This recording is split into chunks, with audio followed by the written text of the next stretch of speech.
ಎಲ್ರಿಗೂ ಹೇಗಿದ್ದೀರಾ? Welcome to Sindhu J vlogs. So ಇದನ್ನ ನಾನೇನು ಹೇಳಬೇಕು ಏನು ಹೇಳಬೇಕು ಅಂತ ಅನ್ಕೊಂಡಿದ್ದೀನಿ ಅಂತ ಅಂದರೆ ಸ್ವಲ್ಪ ನಾಲ್ಗೆ ತಡವರಿಸ್ತಿದ್ದೆ. ಇವತ್ತು ನಾನು ಹೊಸ ಚಾನಲ್ನ ಸ್ಟಾರ್ಟ್ ಮಾಡಿದ್ದೀನಿ. ಸೊ ಅದ್ರ ಬಗ್ಗೆ ಹೇಳಬೇಕಾಗಿತ್ತು. ಆಲ್ರೆಡಿ ಒಂದೆರಡು ವಿಡಿಯೋ ಅಪ್ಲೋಡ್ ಮಾಡಿದ್ದೀನಿ. ನಂದು 2 ಚಾನಲ್ ಮಾಡಿದ್ದೀನಿ. ಏಕೆಂದರೆ ಸೌತ್ ರುಚಿ ಚಾನಲಲ್ಲಿ ಮಾಡ್ತಾ ಇರಬೇಕಾದ್ರೆ ಅದು ಓನ್ಲಿ ಕುಕಿಂಗ್ ವಿಡಿಯೋಸ್ ಹಾಕಬೇಕು ಅಂತ ಯಾರೋ ಹೇಳಿದ್ರು, 2 ಮಿಕ್ಸ್ ಮಾಡಬೇಡಿ ಅಂತ. ಹಾಗಾಗಿ ಅದರಲ್ಲಿ ಓನ್ಲಿ ಕುಕಿಂಗ್ ವಿಡಿಯೋಸ್ ಇರುತ್ತೆ. ಇದು ಬಂದು ಡೈಲಿ ವ್ಲಾಗ್ಸ್ ಇರುತ್ತಲ್ಲ, ಅದನ್ನು ಸಿಂಧು ಜೆ ವ್ಲಾಗ್ಸ್ ಅಂತ ಹೇಳಿ ಹೊಸದಾಗಿ ಸ್ಟಾರ್ಟ್ ಮಾಡಿದ್ದೀನಿ. ಸೊ ಅದಕ್ಕೂ ಕೂಡ ಸೌತ್ ರುಚಿ ಚಾನಲ್ಗೆ ಹೇಗೆ ಸಪೋರ್ಟ್ ಮಾಡಿದ್ರು ಇದಕ್ಕೂ ಹಾಗೆ ಸಪೋರ್ಟ್ ಮಾಡಿ, ಲೈಕ್ ಮಾಡಿ, ಶೇರ್ ಮಾಡಿ, ಹಾಗೆ ನಿಮ್ಮ ಫ್ಯಾಮಿಲಿ ಆ್ಯಂಡ್ ಫ್ರೆಂಡ್ಸ್ಗೆ ಶೇರ್ ಮಾಡಿ. ಇವತ್ತು ವ್ಲಾಗ್ನ ಶುರು ಮಾಡೋಣ.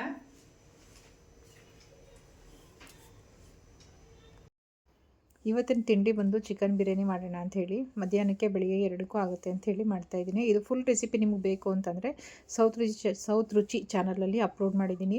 ಆ ಲಿಂಕ್ನ ನಾನು ಡಿಸ್ಕ್ರಿಪ್ಷನಲ್ಲಿ ಹಾಕಿರ್ತೀನಿ, ಹೋಗಿ ಚೆಕ್ ಮಾಡಿ. ತುಂಬಾ ಈಸಿ ಮತ್ತು ತುಂಬಾ ಚೆನ್ನಾಗಿ ಕೂಡ ಇರುತ್ತೆ. ಇವ್ರು ನಮ್ಮ ಫ್ರೆಂಡು ಶೈಲಜಾ ಅಂತ ಹೇಳಿ. ಇದು ಎಷ್ಟಿದೆ ಥೈರಾಯ್ಡ್ ಎಷ್ಟು? ಇವಾಗ 7.9 ಏನೋ ಇದೆ ಅನ್ಸುತ್ತೆ. ಅಲ್ಲ 7.9 ಟ್ಯಾಬ್ಲೆಟ್ ಎಷ್ಟು ತಗೊಳ್ಳೋದು ನೀವು? ಈಗ 100 mg ಕೊಟ್ಟಿದ್ದಾರೆ. 100 mg ಅದೇ ಈಗ ಅದು ನಿಮಗೆ ಕಮ್ಮಿ ಆಗಿತ್ತಲ್ಲ? ಕಮ್ಮಿ ಆಗಿದೆ ಈ ಸಲ. ಅವರು ದಾಸರಿಗೆ ತೋರಿಸಲಿಕ್ಕೆ ರಿಪೋರ್ಟು ಇದು ಈಗ ಮತ್ತೆ 100 mg ಕಂಟಿನ್ಯೂ ಮಾಡಿ ಇದೊಂದು ತಿಂಗಳು ಆಮೇಲೆ ಮತ್ತೆ ಬಂದು ನನಗೆ ನೀರು ನಾನು ಸ್ವಲ್ಪ ಅಲ್ಲ ನಿಮಗೆ 100 mg ಅಲ್ವ? ನನಗೂ ಹಾಗೆ 100 mg ಕಮ್ಮಿ ಮಾಡಿ ಅಂತ ಹೇಳಿದ್ರೆ ಕಮ್ಮಿ ಮಾಡಕ್ಕೆ ಹೇಳೋ ಅವ್ರಿಗೆ ಅಂತ. ಅವ್ರು ಇನ್ನೂ ಕಮ್ಮಿ ಮಾಡಿದ್ದಾರೆ. ಒಂದು ತಿಂಗಳು ತಗೊಳ್ಳಿ ಆಮೇಲೆ ನೋಡ್ತೀನಿ ಅಂತ ಹೇಳಿ. ನಿಮ್ಮ ಅಪ್ಪನಿಗಿದೆಯಾ?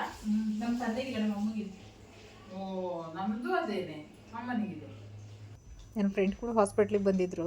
ಸೊ ಹಾಗಾಗಿ ಥೈರಾಯ್ಡ್ ಟೆಸ್ಟಿಗೆ ಅಂತ ಹೇಳಿ, ಅದು ನಿಮ್ಗೆ ಎಷ್ಟಿದೆ ಅಂತ ಹೇಳಿ ಇಬ್ಬರು ಹಾಗೆ ಮಾತಾಡ್ಕೋತಾ ಇದ್ವಿ. ಅಪರೂಪಕ್ಕೆ ತುಂಬ ವರ್ಷಗಳಾದ್ಮೇಲೆ ಸಿಕ್ಕಿದ್ದು ನನಗೆ ಅವರು.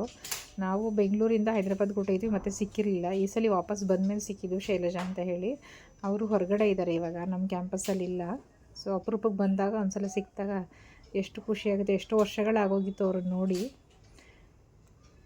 ಸೊ ಇವಾಗ ಸ್ವಲ್ಪ ಮನೆಯೆಲ್ಲ ಕ್ಲೀನ್ ಮಾಡಿ, ಆ್ಯಕ್ಚುಲಿ ನಾನು ಕರ್ಟನ್ಸ್ ಚೇಂಜ್ ಮಾಡೋಣ ಅಂತ ಹೇಳಿ ಮಾಡಿದೆ. ಬಟ್ ನನ್ನ ಮಗ ಈ ಕಲರ್ ಹಾಕ್ಬಿಡೋಕಣಮ್ಮ ತುಂಬ ಡಾರ್ಕ್ ಆಗುತ್ತೆ ಅಂತ ಹೇಳಿ ಬೇಡ ಅಂತಿದ್ದಾನೆ.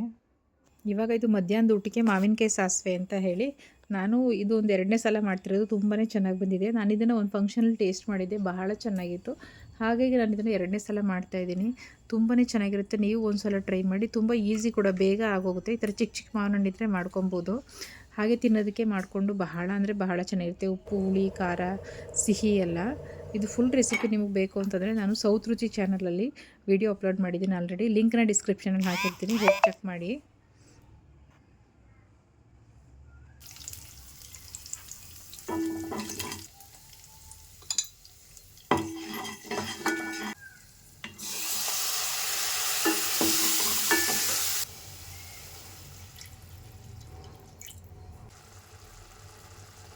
ಮಾವಿನಕಾಯಿ ಸಾಸಿವೆ ಗೊಜ್ಜು ಆಲ್ಮೋಸ್ಟ್ ರೆಡಿ ಆಯಿತು. ಇವಾಗ ಒಂದು 2 ಮಿನಿಟ್ಸ್ ಇದನ್ನು ಕುದಿಸ್ಬಿಟ್ಟು ಕೆಳಗಡೆ ಇಳಿಸಿದ್ರೆ ಆಗೋಯ್ತು.